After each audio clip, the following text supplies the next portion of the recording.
Avec nos invités sur ce plateau, Olivier Bobineau, sociologue des religions. Bonsoir. Bonsoir. Merci d'être avec nous ce soir sur iTélé. Et Christine Pedrotti, rédactrice en chef du magazine Témoignages chrétiens. Bonsoir. Et merci également d'être avec nous en direct ce soir sur iTélé. Mais tout de suite, on part à Rome, rejoindre Olivier Tosseri, le correspondant iTélé à Rome.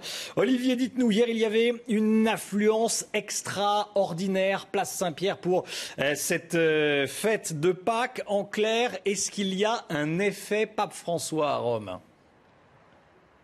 Oui, c'est sûr, un effet Pape François, une ferveur qui ne se dément pas un an après son élection. Dernière enquête d'opinion ici en Italie, le pape jouit d'une cote de popularité de près de 90% d'opinion favorable. On peut même parler ici de Francesco Magna. Les photos du pape fleurissent dans les bars, les commerces, les restaurants. Il y a des petits drapeaux Papa Francesco brandis à son passage, ce qui n'était pas le cas de son prédécesseur. Il a même un hebdomadaire qui lui est entièrement consacré. Il mit au papa le récit de sa semaine avec beaucoup de photos. Il a dit, il n'aime pas la starification, il n'aime pas qu'on le compare à une star. C'est un homme comme tout le monde, un homme qui adore le contact avec les foules.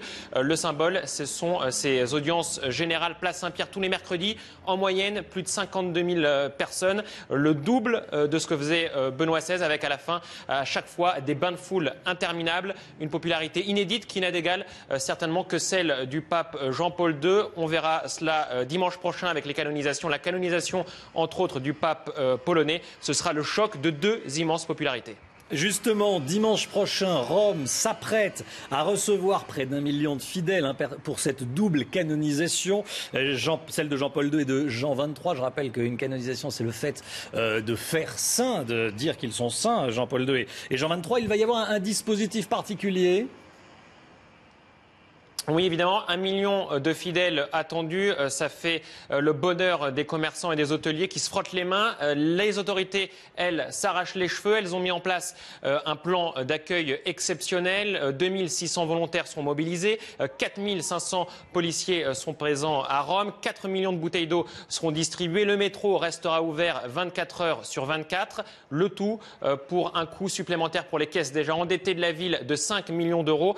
C'est beaucoup pour la ville de Rome, mais elle a déjà fait la preuve de pouvoir faire face à de tels événements. Pour mémoire, les funérailles justement de Jean-Paul II. Olivier Tosseri en direct de Rome. Merci Olivier. Olivier Bobineau sur ce plateau. Est-ce que cette foi plus visible des catholiques à Rome, on la constate également en France? En clair, est-ce que la pratique religieuse, grâce au pape François, qui est visiblement très, très apprécié, en tout cas plus populaire que Benoît XVI, est-ce que cette popularité sert la pratique religieuse en France catholique? Non. On sait bien, d'un point de vue sociologique, quand on fait des enquêtes de terrain, que certes, les Français, le dimanche, peuvent encore manger et déguster un gigot d'agneau. Il n'en demeure pas moins qu'en termes de pratiques cultuelles, eh bien, en 1945, c'était 56% de la population française, et aujourd'hui, c'est 2%. 2%. Voilà, les chiffres sont là et on n'attend pas nécessairement avec un nouveau pape un nouvel élan, puisque c'est inscrit dans la société, c'est inscrit dans une société qui se libère des institutions religieuses et aussi également avec des nouvelles pratiques, des nouvelles façons de concevoir sa religion et sa foi. Christine Pedrotti, rédactrice en chef du magazine Témoignages chrétiens. Vous faites le même constat. Pourtant, quand on regarde les chiffres de l'Église, le nombre d'adultes baptisés à Pâques a augmenté de 43%. Je cite les chiffres de l'Église. En 10 ans, 3631 personnes adultes baptisées à Pâques cette année. Oui, c'est vrai que c'est important, mais il faut le mettre en rapport avec le nombre d'enfants qui sont baptisés. Aujourd'hui, on baptise à peine 300 000 enfants en France, alors qu'il en est chaque année, alors qu'il en est 800 000. Le phénomène a commencé il y a longtemps, donc il y a un nombre important d'adultes qui ne sont pas baptisés en France, et donc c'est assez normal que ces adultes, Dieu merci, découvrent que des chrétiens sont sympathiques et que ça vaut le coup de les rejoindre et d'être baptisés. Mais ça ne contrebalance pas la chute des effectifs de baptisés, et ça je suis bien d'accord avec M. Bobineau, ça ne compense pas du tout la chute de la pratique en France. Il n'y a pas d'effet François chez les catholiques pratiquants. Il y a un effet François chez les catholiques et même en dehors des catholiques. Moi, je suis frappée par le nombre de gens qui me disent « Ah, vous avez le pape François, vous avez de la chance ». C'est un personnage médiatique. Justement, Olivier Bobineau, le pape François a une bien meilleure image que celle qu'avait Benoît XVI, mais est-ce qu'il est véritablement plus progressiste? En clair, est-ce que c'est parce qu'il tweete qu'il est plus progressiste? Alors, non seulement il tweet, mais également il a changé de style. Il a aussi également changé le protocole et il a simplifié aussi, déjà dans des actes concrets, dès la première seconde de sa papauté, si l'on peut dire. Il a aussi également changé la manière de gouverner, déjà, en créant par exemple 8 cardinaux autour de lui, en réfléchissant à nouveaux frais sur le financement qui avait été plus ou moins occulte sous ses prédécesseurs. Mais est-ce qu'on peut s'attendre à une petite révolution? En clair, le mariage des prêtres, une vraie avancée avec le pape François? Une vraie avancée. Écoutez, une de ces avancées qui fait qu'il y a un avant et un après. Non, il n'y aura pas de mariage des prêtres parce que la porte a été fermée par le pape Jean-Paul II.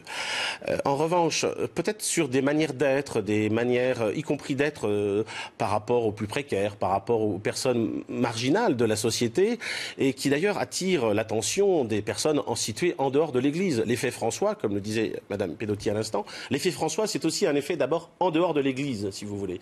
Ce qui est assez intéressant, c'est que le pape François, au fond, c'est peut-être un peu le pape de l'Église hors de l'Église.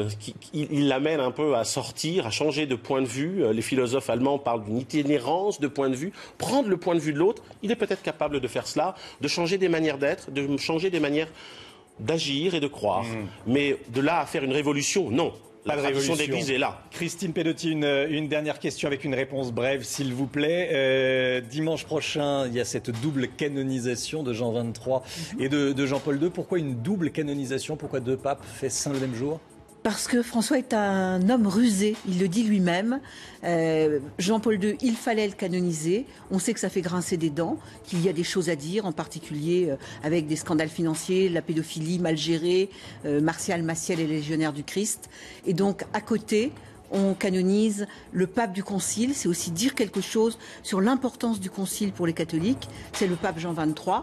Donc là, François montre que c'est un fin politique en choisissant deux canonisations qui finalement vont ravir tout le monde. Merci à tous les deux d'avoir été en direct avec nous ce soir sur iTélé, 22h58. Tout de suite, c'est la météo de Chloé Nabédian.